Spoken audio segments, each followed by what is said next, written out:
When you're in that place where you're just exhausted and you're seeing everybody else around you being all romantic and you're like, ah, cute, ah, fuck you. You're tired of the songs, you're tired of seeing it, you're tired, even though it's like deep in your heart, it's what you want, it's what everybody needs. Everybody needs love, family, friendships, romantic, love with a pet, you know, like a dog. Yeah. A nice hug from a dog. Love that. Love.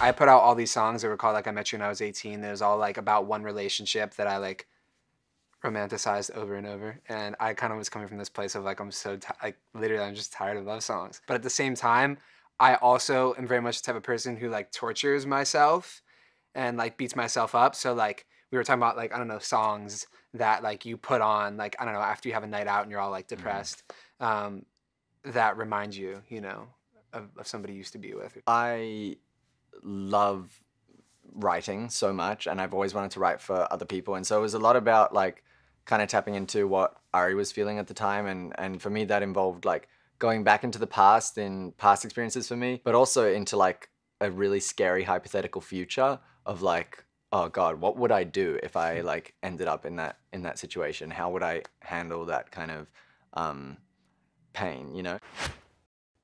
I'm so tired of love songs, tired of love songs, tired of love songs, tired of love. Someone take me home. I feel like all my best ideas literally come like when I try a bunch of other things. Like I'll try really hard to write all these songs and I'll try to like think about what I want to say, and it all ends up coming out really contrived.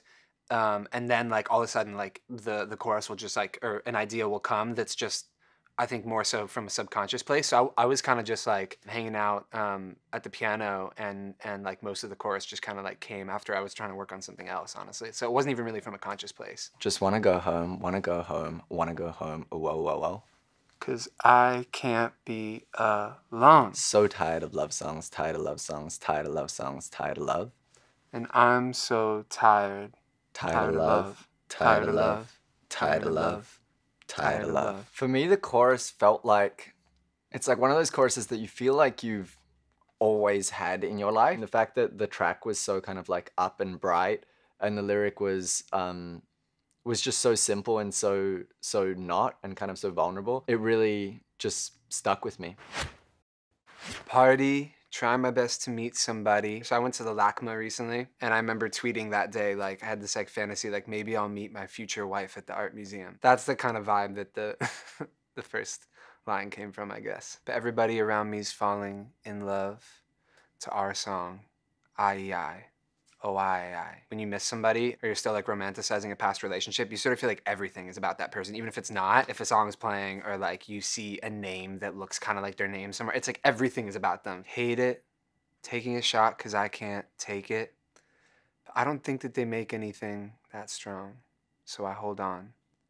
I. Oh, I.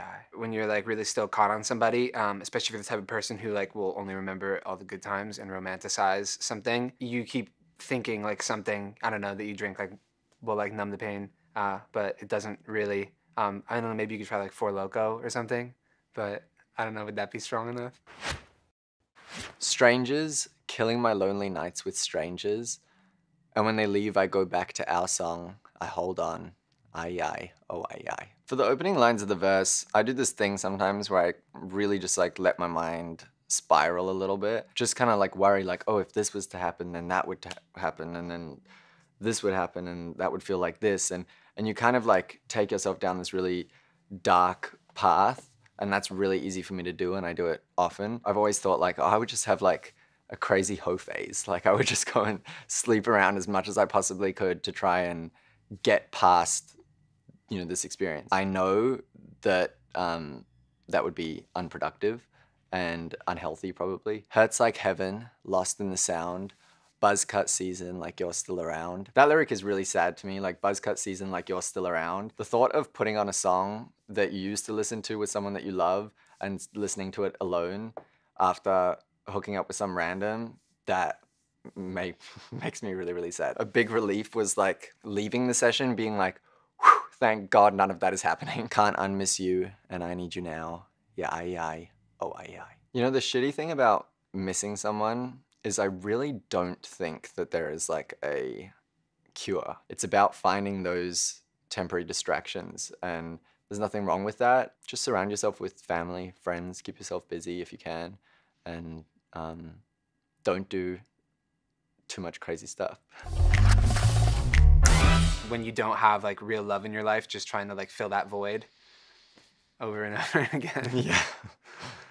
It never works.